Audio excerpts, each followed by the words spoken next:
ಎಲ್ಲರೂ ಹೇಗಿದ್ದೀರಾ? I hope ಎಲ್ಲರೂ ಚೆನ್ನಾಗಿದ್ದೀರಾ.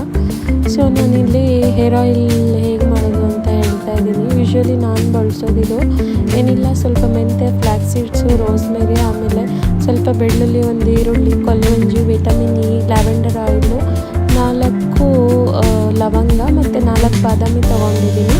ಎಣ್ಣೆ ಚೆನ್ನಾಗಿ ಕಾದ್ಮೇಲೆ ಎಲ್ಲದನ್ನು ಹಾಕಿ ಒಂದೊಂದಾಗಿ ಕರಿಬೇವು ಹಾಕಿ ಸ್ವಲ್ಪ ಫ್ರೆಶ್ ಇರಬೇಕು, ಎಲ್ಲ ಸ್ವಲ್ಪ ಕುದಿ ಬರಬೇಕು. ಕುದಿ ಬಂದಾದಮೇಲೆ ಚೆನ್ನಾಗಿ ಸ್ಮೆಲ್ ಬರುತ್ತೆ, ಘಮ ಬರುತ್ತೆ. ಅದಾದಮೇಲೆ ರೋಸ್ ಪೆಟಲ್ಸ್ ಇರುತ್ತಲ್ಲ, ನಾನು ಒಣಗಿಸಿ ಇಟ್ಕೊಂಡಿದ್ದೀನಿ ನನ್ನ ಬಾಕ್ಸಲ್ಲಿ, ಅದನ್ನು ಹಾಕಿದ್ದೀನಿ. ಅದಾದಮೇಲೆ ತಣ್ಣಗಾದಮೇಲೆ ಸೋಸ್ಕೊಳ್ಳೋದಾದಮೇಲೆ ಸ್ವಲ್ಪ ಲ್ಯಾವೆಂಡರ್ ಆಯಿಲ್ ಇರುತ್ತಲ್ಲ, ಅದು ಮಿಕ್ಸ್ ಮಾಡ್ಕೊಳ್ಳಿ.